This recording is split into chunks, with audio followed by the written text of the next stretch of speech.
평안에 매는 줄로 성령이 하나 되게 하신 것을 힘써 지키라. 몸이 하나요 성령도 한 분이시니 이와 같이 너희가 부르심에 한 소망 안에서 부르심을 받았느니라. 주도 한 분이시요 믿음도 하나요 세례도 하나요 하나님도 한 분이시니 곧 만유의 아버지시라. 만유 위에 계시고 만유를 통일하시고 만유 가운데 계시도다. 아멘. 예, 오늘 계속 3장과 연관되어 3절과 연관되어서 하나됨에 대한 교회의 하나됨에 대한 말씀을 계속하고 있습니다. 3절에서는 평안에 매는 줄로 성령께서 하나되게 하신 교회, 하나되게 하신 교회를 그 하나됨을 힘써 지켜야 한다는 말을 하고 있습니다. 지키기 위해서는 우리가 그 앞에 2절에서 겸손, 온유, 오래 참음, 또 서로 사랑 가운데 용납, 또 평안, 이런 것들을 우리가 잘 힘써 지킴으로써 하나됨이 잘 유지될 수가 있습니다. 이 하나됨이, 교회의 하나됨이 너무 중요한 진리이기 때문에 그 근거를 오늘 4절, 5절, 6절을 통해서 하나됨에 대한 근거를 더욱 분명히 해 주시고 있습니다. 그래서 이 4절, 5절, 6절은 하나의 주제지요. 주제는 연합, 교회가 하나됨 혹은 연합됨에 대한 신학적인 근거다, 그렇게 볼 수 있는데 그 신학적인 근거는 삼위일체입니다. 그래서 4절은 하나됨의 근거는 바로 이 성령의 역사다. 그래서 세 가지를 얘기했죠. 몸이 하나, 즉 교회를 하나의 몸으로 되게 하신 분이 성령이십니다. 그래서 우리가 고린도전서 12장에 말한 대로 성령의 세례로 우리를 그리스도의 몸에 연합시킨 겁니다. 그래서 그런 의미에서 몸이 하나요, 또 교회 안에서 지속적으로 역사하시는 분이 한 분 성령이십니다. 그래서 그 한 분의 성령의 역사가 끊임없이 믿는 사람들 가운데, 교회 가운데 역사하신, 그리고 우리는 이렇게 성령이 역사하시는 가운데 한 소망을 위해서 부르심을 받았습니다. 그래서 우리는 소망이 하나다. 그래서 장차 영원한 하늘에 하나님이 예비하신 영광의 나라를 우리가 바라보면서 가게 되는데, 그렇기 때문에 한 몸, 성령도 한 분, 한 소망이 있으니 교회는 하나됨을 힘써 지켜야 한다는 말을 4절에서 이미 설교를 했습니다. 오늘은 이제 5절은 예수 그리스도지요. 그리스도에 대한 신학적인 진리인데, 이 그리스도를 볼 때라도 교회는 하나됨을, 연합을 굳게 지켜야 한다, 힘써 지켜야 한다.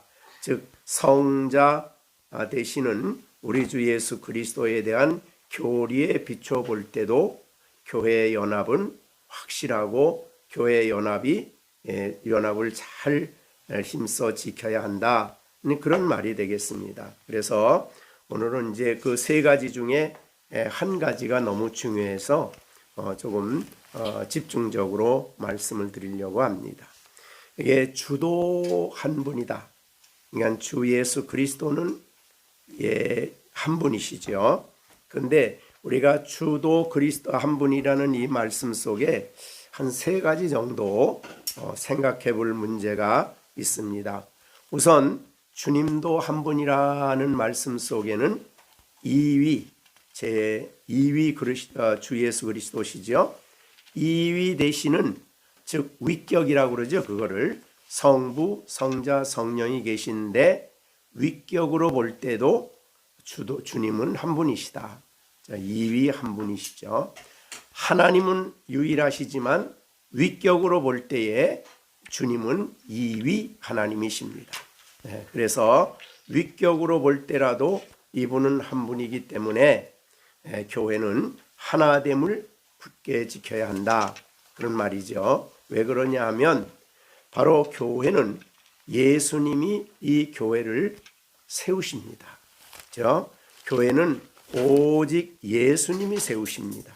그래서 우리가 혹시 말하는 것이 조금 좀 깊이 생각해봐야 될 말씀이지만은, 교회를 세운다 그럴 때 내가 교회를 세웠다라고 하는 것은 맞지 않지요.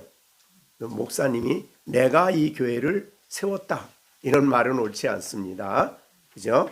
왜 그러냐면 마태복음 16장의 18절에 보면 너는 베드로라, 내가 이 반석 위에 내 교회를 세운다. 그러니까 교회는 예수님이 세우십니다. 그죠? 그래서 우리가 교회를 지역 교회를 시작을 한다 이런 말은 맞지만은 사실은 교회를 세우시는 분은 하나님이시죠. 주님이시죠. 이위 주님이십니다. 그래서 내가 이 반석, 즉 신앙 고백 위에, 예수 믿는 신앙 고백 위에 내 교회를 세운다. 그랬는데 이 반석이라는 말을 베드로라고 생각을 하는 베드로, 그 단어 뜻은 반석은 베드로는 반석이지만, 그러나 베드로라는 한 사람의 개인의 터 위에 교회를 세운 건 아니죠. 그렇죠? 캐톨릭은 이제 그 교리를 가지고 있죠. 그래서 제1대 교황이 베드로예요. 캐톨릭에선. 왜 1대 교황을 베드로라고 그러냐? 이 말씀을 가지고 교회는 베드로 위에 세워진 것이다. 그래서 지금도 교황이라는 교황의 그 권위 속에 있지 않으면 교회가 아니에요. 캐톨릭에서 볼 때는. 그래서 교황의 통제 아래 있는 교회, 그 캐톨릭 교회죠.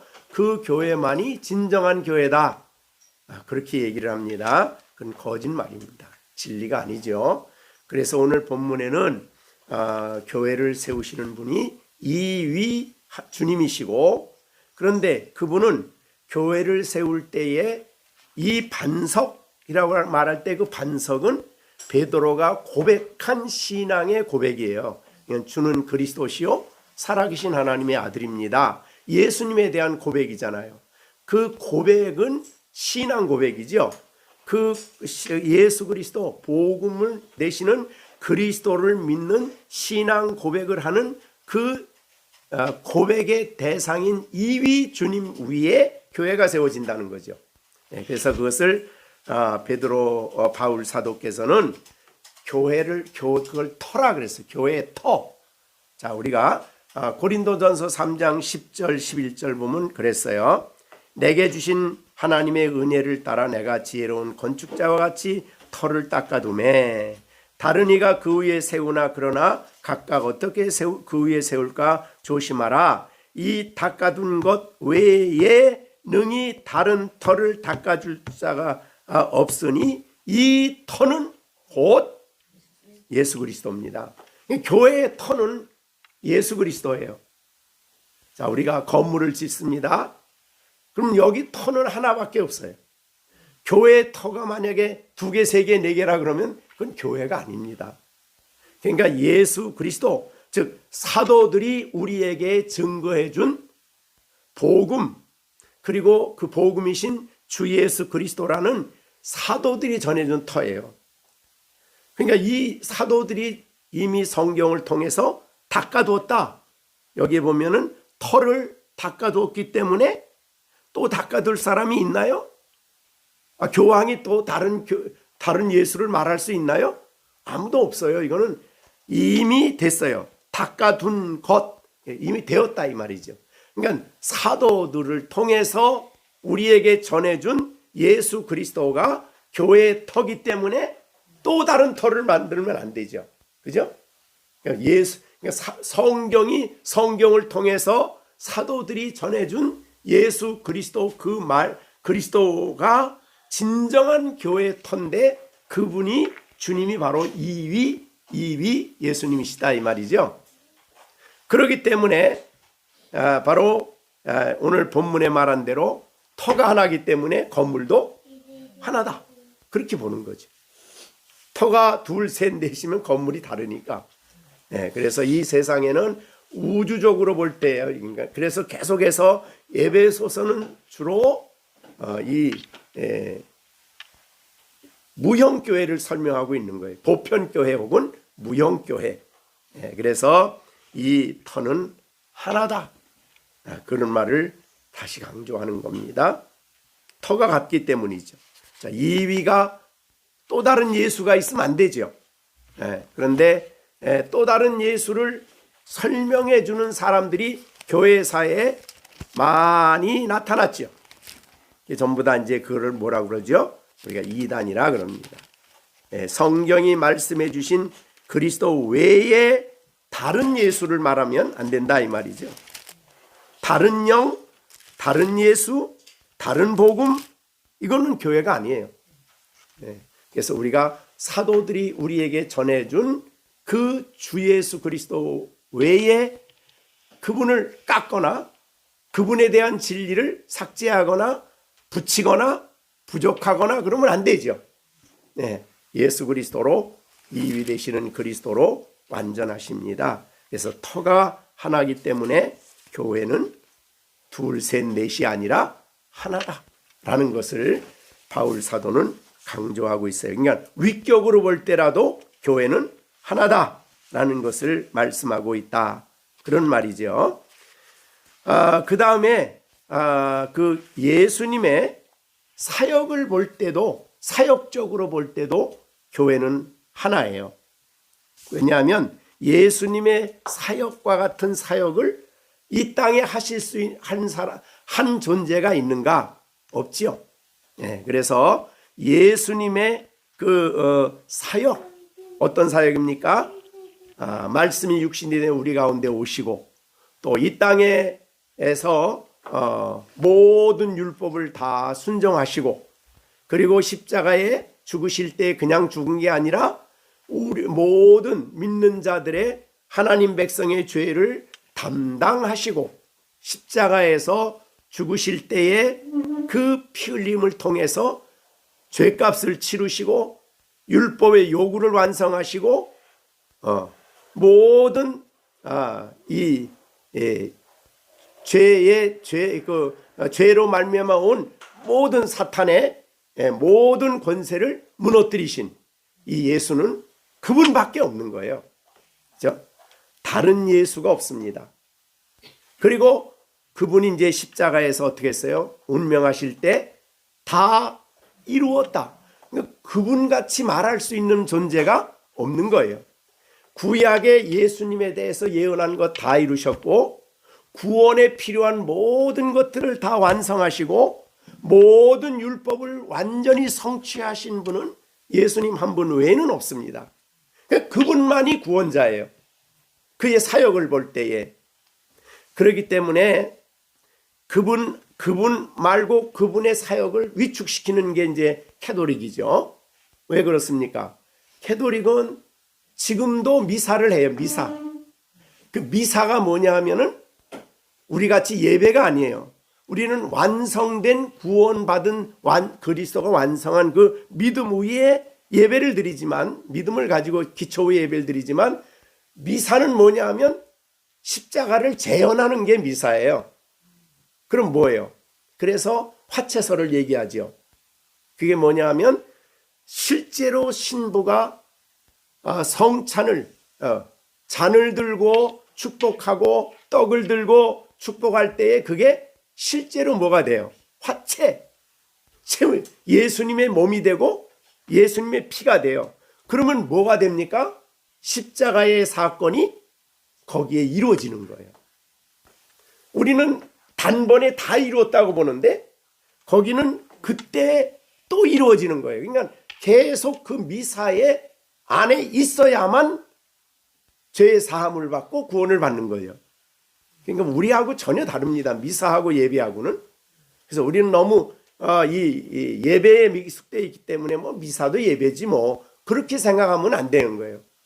그래서 예배 미사하는 미사에 바로 실제로 예수님의 십자가가 거기서 이루어지는 거예요. 왜 그럼 그게 또 이루어져야 됩니까? 십자가에 예수님이 골고다에서 이루신 단번에 이루신 십자가는 그것 가지고 부족한 거죠. 계속 그러니까 지금도 시행이 돼야 돼요. 그것은 복음이 아니라 이 말이죠. 복음은 예수님이 단번에 다 이루셔서 예수님을 믿음으로 우리의 과거, 현재, 미래 모든 죄가 다 속함을 받고 그렇게 단번에 의를 이루어서 우리가 의롭다함을 얻고 하나님과 완전히 화목이 되고 이게 완성이 되는 거예요. 십자가에서. 십자가를 믿음으로 말미암아. 그런데 그렇지 않다.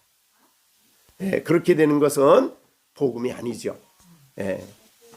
그리고 이제 그 유대주의 성경이 갈라디아에서나 이제 초대교회에 나타났던 그 잘못된 사람들은 뭐냐면 예수님 십자가 믿는다.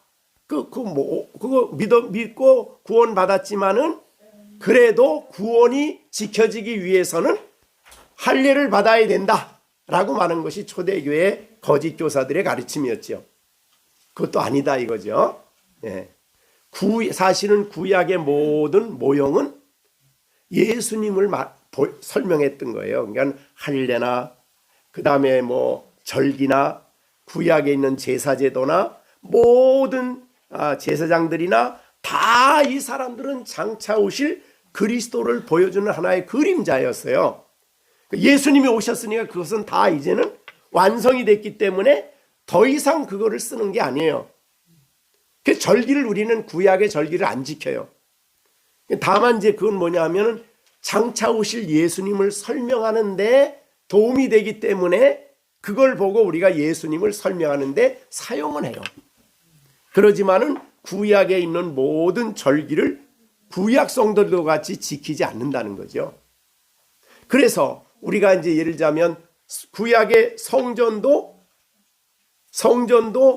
뭐예요? 장차 오셔서 예수님을 통해서 이루어질 성전을 설명한 거죠. 그러니까 구약의 성막도 필요 없고 이제는 성전도 더 이상 필요가 없는 거예요. 근데 요새 이제 대개 우리가 이렇게 어려운 때가 되고 혼란스럽게 되면은 주로 많이 말하는 게 예수님의 재림에 대한 얘기를 하면서 주님이 오심이 가깝다라고 하면서 요새도 이제 그게 자주 나와요. 뭐냐면 유대인들이 뭐 지금 성전을 지으려고 하는데 그러기 때문에 예수님이 오실 날이 가까웠다. 이렇게 설명할 그런 걸 들을 때 우리가 그런가? 그렇게 생각하면 안 된다 이 말이죠. 자, 유대인들이 제3성전을 다시 짓는 것이 하나님 뜻입니까? 아니죠. 예수님이 헐어라 다. 요한복음에 다 헐어라. 내가 다시 짓는다. 그것은 바로 예수님이 성전이란 뜻이에요. 그래서 요한계시록 21장 22장에 가보면 예수님이 바로 성전이에요. 그렇게 이제 설명을 하잖아요. 그죠? 이것이 성경이다. 그렇기 때문에 우리가 예수님이 구원 사역을 이루신 유일하신 분이다. 사역적으로 볼 때. 그래서 이 예수님 말고 다른 것을 거기다 보태면 안 되는 거예요. 보태거나 빼거나 부족하다고 생각하면 안 된다 이 말이죠. 그렇게 될 때에 그렇기 때문에 우리는 뭐 석가모니가 필요한 거 아니고 필요한 게 아니죠. 마호메트도 우리에게 필요하지 않죠. 이 세상에 어떤 다른 종교도 우리에게 필요하지 않아요. 누구로 만족하냐면 예수님 한 분만으로 만족해요. 그런데 오늘날 많은 교회들 가운데 여러분이 우리 지금 그래도 합동층만 그래도 꿋꿋하게 유지하고 있는데 통합층이나 이런 데는 거의 다 WCC하고 하나가 돼 있어요. WCC 운동이 뭐냐 하면은 그게 WCC 우리가 지금 우리나라도 WCC가 들어와서 뭐 합동측도 다 거기 속해 있죠. 근데 그 WCC 운동이 뭐냐면 세계 기독교 협의회인데, 그러니까 이것이 바로 종교다원주의예요. 거기는 종교다원주의는 뭐냐면은 불교나 뭐 마호메트교나 기독교나 세상에 있는 종교는 그것뿐만 아니라 이제 토속 종교도 다 구원을 이루는데, 또 하나님 나라 가는데 다 그들도 거기에도 진리가 있다. 그게 이제 종교다원주의예요.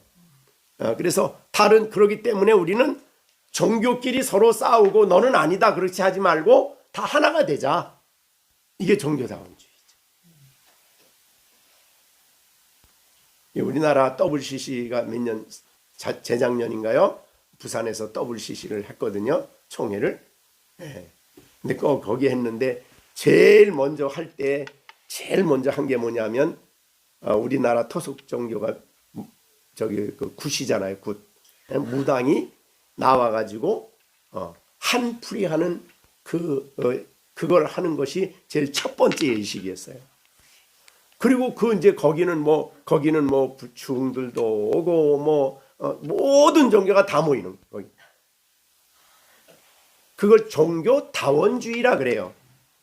그럼 종교다원주의 입장에서 볼 때는 이 기독교 순수하게 우리를 보수라고 그러는데, 보수 기독교를 볼 때는 어떤 생각이 들어요? 너무나 좁다. 너만 진리가 있다고 하냐? 너만 구원받는다고 하느냐? 이렇게 얘기하는 거예요. 그러니까 너만 진리라고 하지 말고 이쪽도 진리고 저쪽도 진리고 다 잘 되기 위해서 하는 거니까 다 하나가 되자. 이게 이제 바로 종교다원주의입니다. 그런데 성경은 뭐라고, 문제는 어떤 대단한 종교단체가 뭐라고 하느냐가 문제가 아니에요. 성경은 뭐라고 얘기하느냐. 그게 이제 중요한 거죠. 그죠? 사도행전 4장 12절에 보면 다른 이로서는 구원을 받을 수 없나니 천하 인간의 구원을 받을 만한 다른 이름을 주신 일이 없다. 다른 이름은 없어요. 구원받는데 마호메트도 뭐 부처님도 잘 믿으면 왕생극락하고 어림도 없는 얘기예요. 그거는 안 돼요. 그러니까 기독교가 그래서 세상에 미움을 받는다 그랬어요. 예수님이. 이 복음만 전하는 데는 저들이 볼 때는 우스운 거예요. 저들이 볼 때는 다 하나같이 다 서로 행복하게 살도록 노력을 하지. 왜 너만 진리고 왜 너만 구원이 있다고 하느냐? 왜 너만 진리라고 말하느냐? 그렇게 말하는 거예요. 근데 문제는 우리는 사람이 뭐라고 말하느냐가 문제가 아니에요. 성경이 어떻게 말씀하느냐가 중요한 것이죠. 로마서 5장 17절에는 뭐라고 그랬어요? 한 사람이 범죄로 말미암아 사망이 그 한 사람을 통하여 왕노릇하였은즉 더욱 은혜와 의의 선물을 넘치게 받은 자들은 한 분 예수 그리스도를 통하여 생명 안에서 왕노릇한다.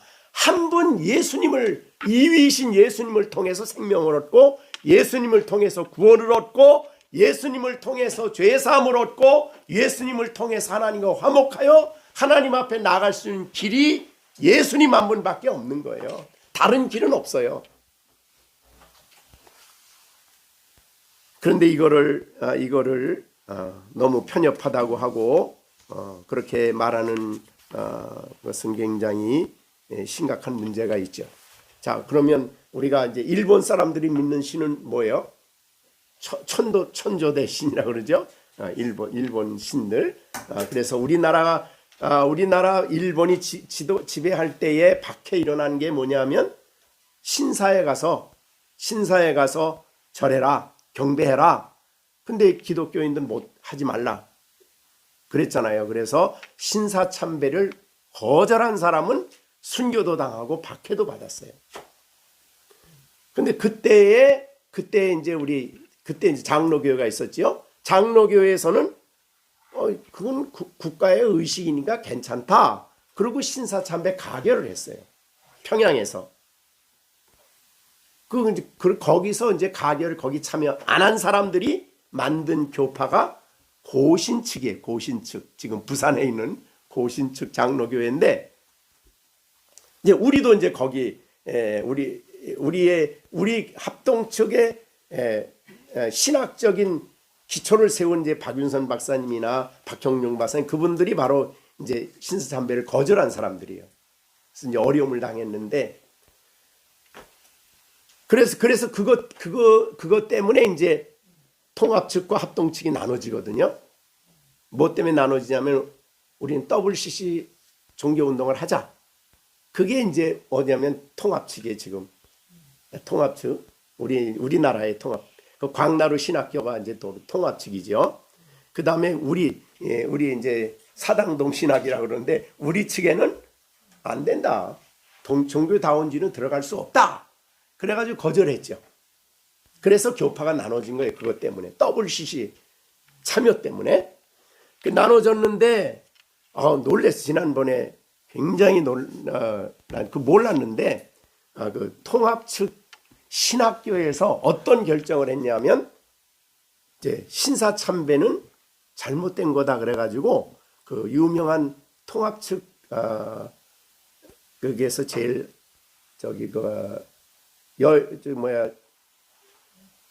그 교회가 제일 중요한 교회죠. 저 어디 갔어요? 아니, 명동에 있는 한경직 목사님, 영락교회. 그게 아주 제일 그 통합 측에 제일 이제 머리 되시는 분인데, 이제 한경직 목사님이 신사참배를 했어. 거기서. 그래가지고 그걸 결정하고 돌아가실 때까지 그걸 뉘우치고 회개하고 내가 잘못했다 그러고 끊임없이 얘기한 것이 한경직 목사님이. 그랬는데, 며칠 전에 그 글 나온 거 보니까 통합 측 광나루 신학교에서는 무슨 일을 했냐면, 신학교에서 어떤 결정을 했냐면, 우리 신사참배한 것은 죄가 아니다. 이렇게 결정을 했어. 통합 측 신학교에서. 그러니까 그때 순교한 사람들은 우습게 된 거죠. 네? 말이 안 되는 거 아니에요. 그죠? 우리가 무슨 신학교수가 어느 신학교가 어떤 사람이 어떻게 말하느냐 문제가 아니라 성경이 어떻게 말씀하느냐. 항상 그걸 생각해야 돼요. 그래서 이제 그 갈라디아서에 있는 것처럼 바울이 복음을 전했는데 만약 누가 와서 그 할례를 받아야 된다라고 말하면 다른 복음 전한 거 아니에요. 그죠? 그랬을 때 바울이 뭐냐면, 내가 그 말을 했다면 내가 저주받아야 된다. 그 다음에 천사가 와서 말해도 우리가 증거한 복음 외에 다른 복음 전하면 저주를 받는다. 이게 갈라디아서의 중심되는 내용이잖아요. 그죠? 그러니까 문제는 성경이 뭐라고 말하느냐를 항상 생각해야 돼. 온 세상 사람들이 다 이게 옳다 그래도 성경이 아니다 그러면 어떻게 돼요? 우리는 아니다, 잘못됐다 이래야 된다는 얘기. 온 세상 사람들이 다 이것이 옳다 그래도 성경이 잘못됐다 그러면 잘못된 거예요. 천하 모든 세상이 다. 그러니까 요사이 이제 우리나라에 이제 성소수 그런 게 있잖아요. 그죠? 그걸 인정하려고 그러죠. 인정하고 막 그런 게 있어도, 그런 게 있을 때 과연 성경은 뭘 말하느냐? 이걸 따라가야 되는데, 어느 목사님이 뭐라고 그랬다. 또 어느 교파에서 결정을 했다. 아니, 장로교 아니라 별개다. 미국에 있는 장로교까지도 그거를 허용했다. 동성애를. 그러면 그렇다고 하면은 문제는 성경이 뭐라고 말하느냐. 이렇게 얘기해야지. 그죠? 교파에서 그렇게 했으니까 우리도 따라가자가 아니라 성경이 뭐라고 말하느냐. 항상 그래서 진리를 예수님만을 가르치는 이 복음을 주 예수님만 구원이 있다고 가르치는 이것은 그들이 볼 때는 엄청 편협한 거야. 그러나 우리는 온 세상이 다 덤벼들어서 그게 옳다 그래도 성경이 아니라 그러면 단호하게 우리는 아니다 편에 서야 돼요. 그래서 미움을 받는 거예요. 예수님이 세상이 너희를 미워한다. 좀 넓은 마음을 가지고 다 이것도 좋고 저것도 좋고 다 하지. 그렇게 말하면 안 된다는 거지. 예. 그래서 오직 구주 예수 한 분, 그분만이 성육신 하셨고 그분만이 이 땅에 오셨고 그분만이 우리의 죄를 담당하시고 십자가에 죽으시고 부활하시고 하나님 우편에 앉아 계신 유일하신 그분 한 분만이 우리의 구원의 근원이 되시는 거지. 그렇기 때문에 이 한 분을 믿는 일이 이 믿는 그 교회만이 진정한 하나님의 교회라 그 말이에요. 이 이름으로 교회를 장로교회를 붙여놓고 교단을 붙여놓고 뭘 붙여놓는다고 하더라도 아무리 그 안에 선교회 무슨 세계복음주의 별걸 다 붙여도 성경과 어긋난다면 아니다 라고 말하고 가야 되는 것이 신앙입니다. 자, 그래서 우리는 이 부분을 이 기독 꼭 그리스도 주 예수 그리스도만 구원받느냐라고 말할 때 꼭 너희들 왜 그것만 주장하냐? 불교도 좋지 않냐? 이렇게 얘기할 때 나쁘다는 게 아니라 구원의 유일한 길은 그리스도밖에 없다. 너희도 구원받으려면 왕생극락이 아니라 하나님이 우리가 받기는 그 소망의 나라에 가려면 예수님을 믿어야 한다. 이렇게 말해야 된다는 거죠. 그렇죠? 자, 그래서 오늘 두 번째 내용은 그리스도의 유일한 사역이에요. 이 세상에서 예수님과 같이 그렇게 구원을 이루신 분은 그분 한 분 외에는 없는 거예요. 이건 에베소서 이미 1장에서 충분히 설명을 했습니다. 그 다음에 우리가 세 번째로 생각할 문제가 굉장히 중요한데요. 그건 뭐냐면 첫째는 위격으로 볼 때요. 위격으로 볼 때에 유일하시고 그분 안에서만 있는 교회만이 진정한 연합된 하나님의 교회다.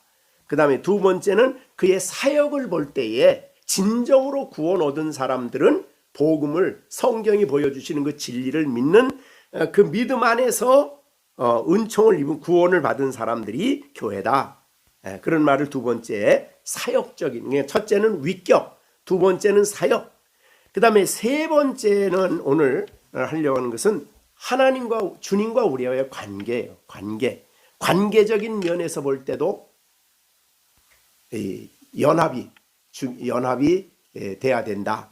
그런 의미가 되겠죠. 관계라 그러면은 우선 주님과 우리와의 관계가 어떻게 되느냐 그 말이죠. 첫 번째 우리가 생각할 수 있는 것은 예수님이 우리를 어떻게 하셨냐면 자기의 피로 값주고 사셔서 우리를 그의 소유로 삼으셨어요. 샀으니까. 자, 구속이라는 게 그 뜻 자체가 뭐냐면 주인이 어떤 사람이 시장에 가서 노예 파는 시장에 가서 그래서 그 사람 노예된 사람을 자기 것으로 만들기 위해서 돈을 주는 것이 그게 구속이란 뜻이에요. 값을 주고 그리고 그 사람을 사서 나의 것으로 삼는 거예요. 그러니까 예수님이 우리의 피값만 지불한 게 아니라 지불해서 우리를 그의 소유가 되게 했다는 거예요. 그게 관계죠.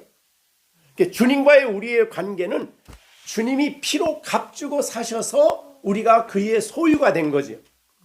내가 교회에 댕기고 교회 주일날 출입을 하고 그것 때문에 내가 주의 소유가 된 게 아니에요. 그건 소유된 사람이 감사해서 하나님을 섬기는 데 해야 할 일이지, 내가 그리스도의 소유가 된 것은 예수님이 나를 위해서 피값을 지불하셨기 때문에. 자, 이것을 우리에게 보이는 것이, 대표적인 것이 사도행전 20장 28절이에요. 자, 20장 28절. 여러분은 자기를 위하여 또는 온 양떼를 위하여 상가라. 성령이 그들 가운데 여러분을 감독자로 삼고 하나님이 자기 피로 사신 교회, 자기 피로 사신 교회를 살피게 했다. 교회는 그리스도께서 자기 피로 값주고 사신 교회예요. 그러니까 하나님이 우리 시온이를 어떻게 자기 소유로 삼았다고요? 그 값은 뭘 지불한 거예요? 십자가에서 피 흘려 주셔서. 이 성경에서 피라는 의미는 생명과 생명이거든요. 피를 다 흘리면 생명이요, 생명하고 피하고 같아요. 그래서 구약에서 짐승의 피를 먹지 말라라고 한 것은 무엇 때문이냐면 피는 생명을 의미한다. 생명을 존중히 여겨라, 그런 뜻이에요. 이 세상에 생명만큼 소중한 게 없잖아요. 그죠? 생명의 값, 정말 예수님의 그 피값은 어떤 것으로도 계산할 수 없는 값이죠. 네. 그런 값을 주고 하나님이 우리 시준이를 값으로 사서 누구 것을 만들었어요? 예수님 것을 만드는 거예요. 내 것이다. 그래서 너희는 내 거라 그러는 거예요. 근데 여기에 사도행전 20장 28절에 하나님이 자기 피로 샀다 그랬으니 여기 자기는 누구예요? 피를 흘려. 성부 하나님은 피 흘리질 않아요. 그러니까 여기 하나님은 누구란 뜻이에요? 예수님이요. 예수님이 하나님이란 뜻이에요. 그러니까 하나님은 그래서 유일하셔요. 그죠? 예수님도 성령님도 아버지 성부도 한 하나님이셔. 자, 그래서 여기도 하나님이 자기 피로 사신 교회를 교회라고 표현을 했습니다. 고린도전서 고린도 교회는 이 뭐가 분열이 있었던 교회죠. 아볼로파, 바울파, 베드로파, 게바파죠. 그 다음에 그리스도파까지 있었어요. 그 교회를 향해서 바울이 아니다, 교회는 하나다라는 것을 얘기하기 위해서 고린도전서 6장 20절을 말씀했어요. 19절 20절. 자, 너의 몸은 너희가 하나님께로부터 받은 바 너희 가운데 계신 성령의 전인 줄을 알지 못하느냐. 너희는 너의 자신의 것이 아니라 값으로 산 것이 되었다. 너는 내 것이 아니라 누구 거예요? 예수님 거예요. 자, 우리 시령이는 너는 내게 아니라 누구 거? 예수님 거가 됐다, 이 말이죠. 이게 엄청난 거예요. 내 거는 내 맘대로 할 수 있죠. 그래서 그리스도인이 되면 내 맘대로 안 사는 거예요. 그래서 내 욕심대로 안 하는 거예요. 나는 내게 아니니까. 이제 주님의 것이니까. 그게 이제 우리 주인이 바뀌어졌다, 그런 뜻이에요. 그래서 내 거라고 할 게 아무것도 없어. 왜? 나는 전체가 주님의 것이니까. 그것이 이제 기독교의 아주 중요한 진리입니다. 그래서 우리가 예수 믿으면 구원받습니다 라고 하는 말이 옳긴 옳아요. 근데 어떤 예수를 믿느냐가 중요한 거죠. 어떻게 말하는 예수? 로마서에 보면은 로마서 10장에 보면 그런 말씀을 했죠. 우리가 로마서 10장 9절입니다. 9절. 로마서 10장 9절. 내가 만일 10장 9절이 로마 10장 9절. 내 입으로 예수를 주로 시인하며 또 하나님께서 그를 죽은 자 가운데서 살리신 것을 내 마음에 믿으면 구원을 얻으리라. 대개 우리는 뒷부분까지는 많이 하죠. 우리 죄를 담당하시고 죽으시고 부활했다. 여기까지는 말하잖아요. 근데 그 앞에 있는 거는 얘기를 안 해. 네, 예수님이 주인이 되셔야 됩니다. 주로 너에게 주인이 될 뿐이라 이 말이죠. 예수님이. 그죠? 그래서 우리는 예수님을 주인으로 여겨야 돼요. 받아들여야 되는 거죠. 그것이 바로 예수님이 피로 값주고 샀기 때문에 너는 내 것이 아니다. 사실은 현대인들에게 이거 엄청 싫은 얘기예요, 이게. 그죠? 자기 마음대로 살려고 하는 사람에게 아주 싫은 얘기죠. 감당하기도 어려운 얘기죠. 네. 그런데 부패한 내가 내 주인 노릇하는 게 옳습니까? 무한한 지혜와 위대하신 주님이 나를 주인 노릇하는 게 옳습니까? 네? 어느 게 더 좋겠습니까? 인간의 부패한 욕심을 따라간다면 내 욕심대로 사는 게 좋겠죠. 부패한 나의 본심을 따라 살면은 내 마음대로 내 생각대로가 좋겠죠. 근데 그거는 말할 수 없이 불행한 삶입니다. 그죠? 내가 내 거 아니다 그러면 내 마음대로 안 되잖아요. 근데 무한하신 지혜를 가지신 주님이 내 인생의 주인이 되신다. 그러면 그때부터 이제 복이 오는 거죠. 네. 자, 요한복음 15장은 선한 목자에 대한 얘기죠. 자, 그러면 양이 있어요. 자, 우리 양이 있는데 누가 목자예요? 예수님이죠. 나는 선한 목자라 그러면 목자가 이끌린 바대로 따라가서 목자가 가서 풀을 주는 곳에서 풀 뜯고 물 마시는 곳에 물 마시고 돌아보고 기생충도 잡아주고 기름을 발라서 양을 돌볼 때 목자가 양을 돌보는 것이 목자가 행복합니까? 목자 싫어. 나 혼자 내 마음대로 할 거야. 그러고 제 멋대로 양이 가는 것이 제 마음대로 가는 게 좋겠습니까? 목자 품속이 가장 행복한 거예요. 목자의 품속이. 그래서 이사야 53장 6절에 우리는 그릇 행하여 각기 제 길로 갔거늘 우리 무리의 죄악을 그에게 담당시키셨다. 그러니까 제 길로 가는 게 그게 행복이 아니에요. 부패한 인간의 본성을 따라가는 것이 그게 성공적인 인생길이 아니에요. 하나님의 말씀을 따라가는 거죠. 그러니까 내가 내 주인, 이게 엄청난 중요한 얘기입니다. 나는 내게 아니다. 만약 나는 내가 주인이다 하면은 내가 뭐가 돼? 내가 주인이 되고 그 주인이 되면 그 사람이 자신에게는 뭐가 되는 거예요? 신이 되는 것이고 우상이 되는 겁니다. 자기가 우상이 되는 거예요. 그럼 자기가 자기 인생 지배해요. 그러니까 저렇게 남이 보기에도 보기에도 힘든 그런 못된 짓을 하면서도 부끄러운 줄 몰라. 양심이 무디어가지고 어느 책에 보니까 정치인들에게 하나님은 양심을 뽑아놓는데 정치하려고 할 때는 양심을 뽑아놓는데 양심 없이 살아가는 거예요. 그러니까 부끄러운 줄은 몰라. 막 그냥 금방 여기에다 여기다 거짓말해도 하나도 얼굴색도 안 해. 남의 잘못된 것을 막 얘기하다가도 자기 것 얘기는 하나도 부끄러워 안 해. 무서운 일입니다. 양심이 화인을 마저 무디어졌다. 자, 그러니까 내가 주인이 된다는 게 엄청난 무서운 질병입니다. 그 영적 질병이에요. 이 세상의 인간의 모든 고통은 내가 내 인생의 주인이 됐기 때문이에요. 그걸 우리가 자꾸 강조하는데 그게 어디에 있었냐면 에덴 동산의 죄예요. 그죠? 마귀의 속삭임이죠. 내가 하나님 말씀을 어기면 누구같이 된다고 그랬어요? 선악과를 따먹으면? 하나님같이 된다. 누가 하나님같이 된다고 그랬어요? 네? 사탄이. 누구를? 아담에게 하와에게 얘기했으면은 누가 하나님같이 된다는 거예요? 그거 따먹으면. 하와가. 자기가 자기 인생에 하나님 된다는 거예요. 그게 마귀의 첫 번째 시험.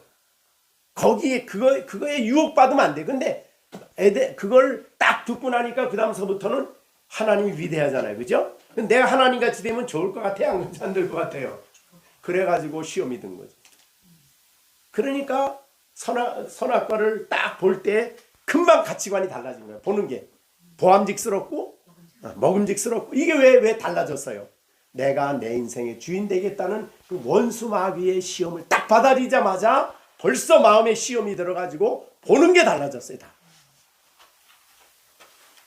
그 이후로 인간은 끊임없이 그 죄에서 벗어나질 못하고 끊임없이 갈등을 하는 거예요. 네, 갈등했어요. 우리가 자 여러분이 이제 우리 시온이도 이제 얼마 더 자라서 크게 해서면 결혼해야 되겠죠? 근데 결혼하지요? 가정이 결혼하면 시온이가 있고 결혼한 사람이 있겠죠? 그럼 다 둘이 주인 노릇을 해요. 네가 집에서 주인이 되고 네가 주인이 되면 주인이 둘이면 어떻게 될까요? 서로 싸울 수밖에 없죠. 갈등할 수밖에 없는 거예요. 예수님이 주인이 되면 그 말씀 앞에 우리가 겸손히 때로는 회개도 하고 바른 길로 가지만 이 주인이 달라지면 그 다음에 끊임없이 그러니까 이 세상의 심리학이나 세상의 사람들이 와서 뭐 이런 것 저런 것 가지고 교회 가정이 행복하기 위해서 별 얘기를 서로 많이 해도 이 주인이 둘이 돼 버리면 이거는 해결이 안 나는 거예요. 그래도 옛날에는 그래도 예라는 것이 있어서 예에 따라서 그래도 그냥 참고 살았어. 근데 지금은 예가 없거든. 그러니까 법적으로만 하니까 헤어지는 거예요. 그러니까 이게 신앙을 아이들의 인생에 있어서나 우리 인생에 있어서나 신앙을 올바로 갖는다는 것이 얼마나 중요한지 모릅니다. 교회 다니는 게 중요한 게 아니에요. 주인이 누구냐. 이 다음에 우리 시준이가 허남이 집사님한테 나 교제할 사람 생겼는데 그럼 딱 뭐를 시험해 보냐면 딱 그것만 시험해 보면 돼요. 내 주인 누구냐. 이게 딱 해서 예수님이 주인이십니다. 그러면 두 사람이 살아가는 동안에 문제가 없을 수는 없어요. 문제가 있지만 주인의 말씀을 따라서 남편을 사랑하게 되는 것이고 주인의 말씀을 따라서 아내를 사랑하게 되는 것이고 순종하게 되는 것이고 이것이 주인이 달라지면 안 되는 거예요. 그래서 교회는 어떠냐? 삼교회는 뭐냐? 주인이 하나인 곳. 주인이 하나예요. 그분 외에는 다른 주인이 없어야 돼요. 자, 내가 주인이 되면 그 다음에 이제 별 우상을 막 만들어냅니다. 돈이 우상이 돼. 내가 주인이니까. 내가 권력을 힘을 쓸 수 있는 돈이 우상이 돼버립니다. 그 다음에 뭐 내가 즐기고 싶은 게 우상이 돼요. 내가 하고 싶은 건 뭐든 다 하려고 그래. 그러니까 모든 다른 것이 그러니까 내가 주인이 돼버리면 그 다음에는 인간의 마음은 가장 우상을 만드는 공장이 된대요. 네, 어느 신학자가 그래 얘기했다는 거예요. 인간이 부패해서 가장 많이 우상을 만들어낸대. 네, 시간이 나 즐기는 것이 하나님 없이 나는 행복하다. 이게 바로 우상 아니에요, 그렇죠? 그러니까 이 세상에 그리스도가 주인이 아닌 사람은 정말 혼란스러운 사람이에요. 점점 더 그렇죠. 권력. 근데 교회 다니면서 이 예수님이 주인이라는 것은 말로만이 아니에요. 네, 진정으로 나의 주인으로 삼은 사람이에요. 우리 김시령의 주인은 누구? 주님 한 분밖에 없어. 그래서 주님이 우리를 위해서 이렇게 말씀하면 그 말씀에 순종하는 거예요. 그죠? 네, 그 말씀을 따라가고. 그래서 우리 그리스도인의 삶을 우리가 사도행전에 제자들에게 하신 말씀 중에 늘 제가 강조하는데 베드로를 처음 부를 때 뭐라고 그랬냐면 나를 따르라. 버려두고 따랐어. 신앙 고백을 한 다음에도 나를 따르라. 나를 따르려면 자기를 부인하고 나를 따라야 된다. 나를 따르라. 마지막 부활하신 후에도 요한복음 21장에 사명을 다시 주면서 한 말씀이 나를 따르라. 나를 따르라. 나만 보고 따라라. 근데 우리는 예수님은 그렇게 우리가 하실 수 있는 근데 문제는 우리가 신앙생활하는 데 있어서 교회 생활, 믿음 생활하는 데 있어서요. 여러분이 다른 것을 내 주인으로 삼으면 안 됩니다. 주인으로 받아들이면. 지난번에 잠깐 얘기를 했나 모르겠는데 목회자 역할이 중요해요. 그러나 목회자가 내 주인이 되면 절대 안 돼요. 그런데 보면 목회자나 영적인 지도자가 자기의 주인이 돼버리면 그 사람에 의해요 지배를 당하게 돼요. 우리는 교회 생활은 목회자에게 지배되는 생활이 아닙니다. 목회자의 하는 일은 뭘 하는 일이냐면 예수님과 성도들이 서로 사랑하게 하고 교제하게 하고 주님의 말씀을 듣게 하는 것이 목회자가 하는 일이에요. 거기를 넘어서면은 이제 그 다음서부터는 문제가 심각해지는 거예요. 그러다가 목회자에게 혹시 실망을 하면 그 다음서부터 아직 하나님도 던져버려요. 그러니까 오늘날 교회 다니면서 예수님 때문에 교회 다녀야 돼요. 네? 신앙생활은 누구 때문에? 예수님 때문에. 그래서 예수님을 알고 특히 예수님과 교제하고 주인이 되려면 그분의 음성을 듣고 그분을 알고 예수님을 아는 데 힘쓰고 예수님과 교제하는 데 힘쓰고 이게 바로 신앙생활의 핵심이에요.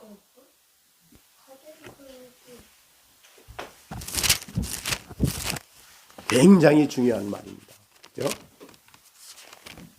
오늘날 그러지 못한 사람들이 교회에 얼마나 많이 있는지. 그래서 교회가 분열이 돼.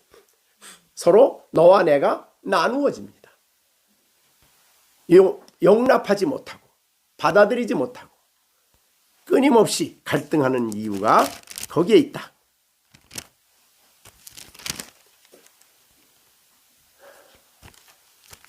그러니까 그런데 놀랍게도 교회 역사를 보면 교회의 영적 지도자들이 교인의 주인이 되려고 하는 운동들이 많아요. 거기에 넘어가면 안 됩니다.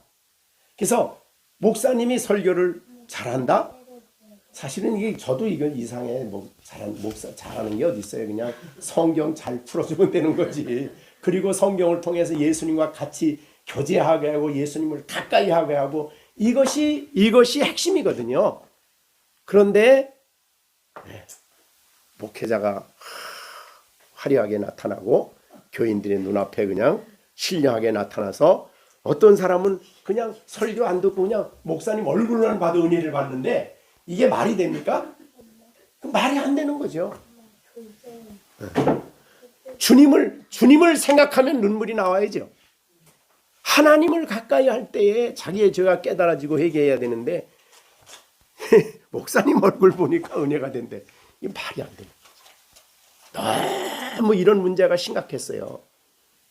특히 한국에는 그런 유혹들이 많습니다. 그래서 여러분들에게 가장 중요한 것은 살아계신 주님께 가까이 가게 하고 그 주님이 어떤 분인가를 알게 하는 이 일이 신앙생활의 핵심이에요.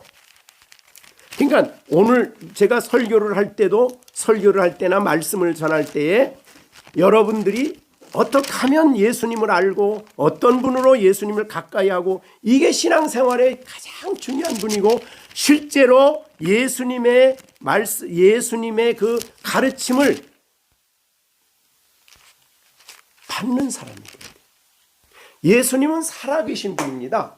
그죠? 살아계셔서 말씀을 가지고 그의 영을 통해서 우리에게 만나주시고 하나님은 우리에게 만나주시는 분이죠. 그래서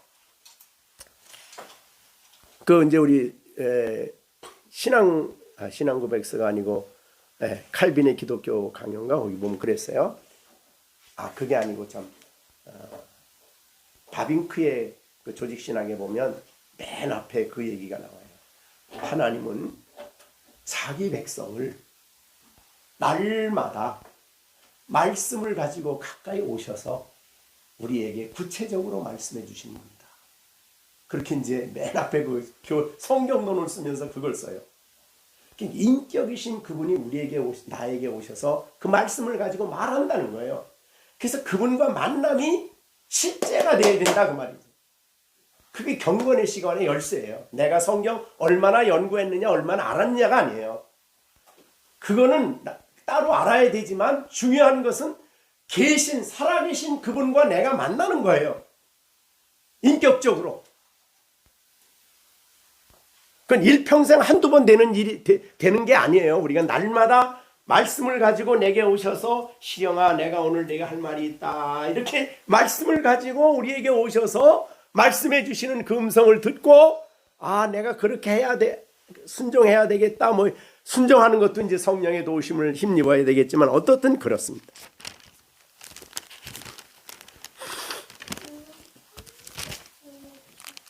자 그래서 오늘 이 주라는 이 말씀이 얼마나 우리에게 중요한 것이냐.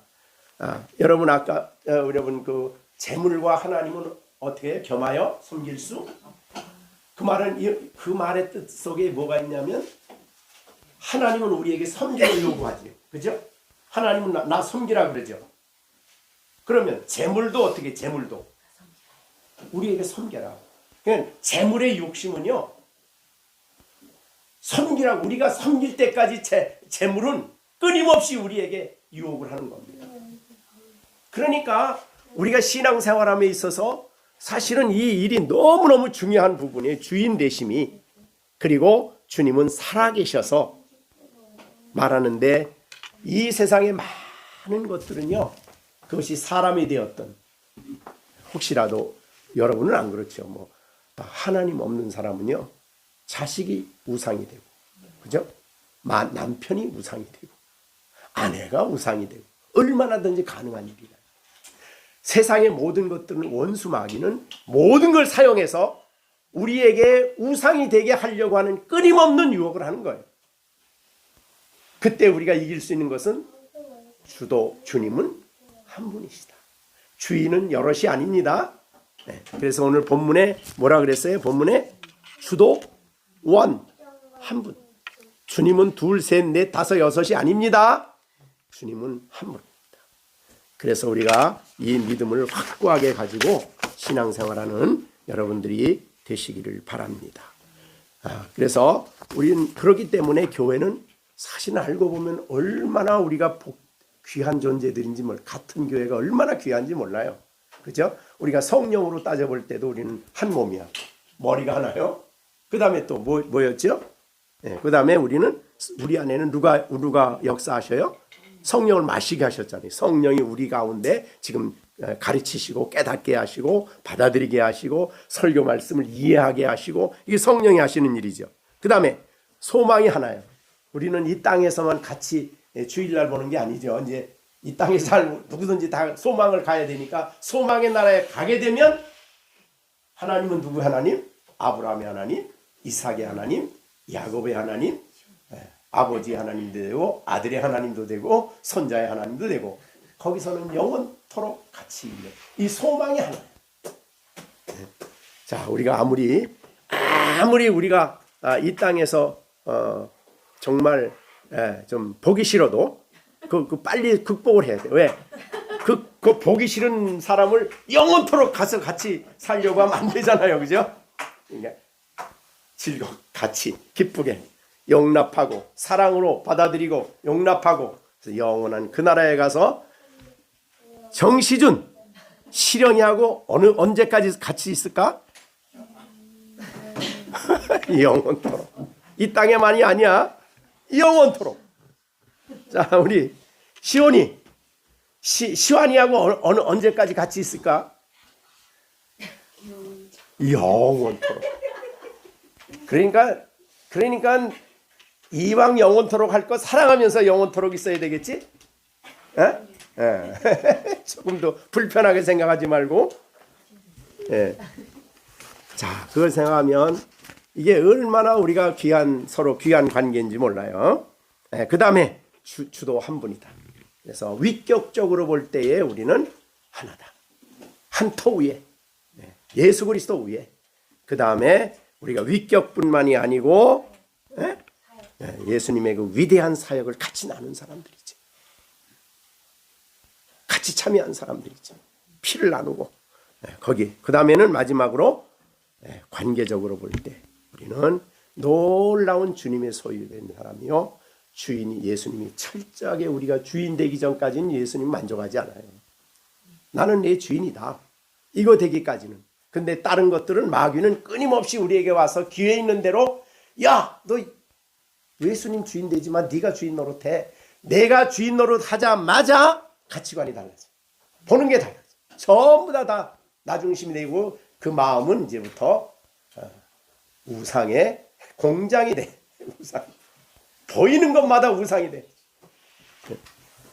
자, 이 말씀을 오늘 우리에게 주셨습니다. 이 두 남자분들이 안 계신 가운데 이 설교를 해서 조금 그렇긴 한데 굉장히 중요한 설교를 오늘 한 것입니다. 기도하겠습니다. 이제는 우리 주 예수 그리스도의 은혜와 하나님 아버지의 사랑과 성령의 교통감화 인도하심이 오늘도 주의 말씀을 듣고 예수님 한 분 주님을 모시고 주의 소유된 자로 살아갈 것을 다짐하는 우리들 가운데 이제로부터 영원토록 함께 계실지어다. 아멘.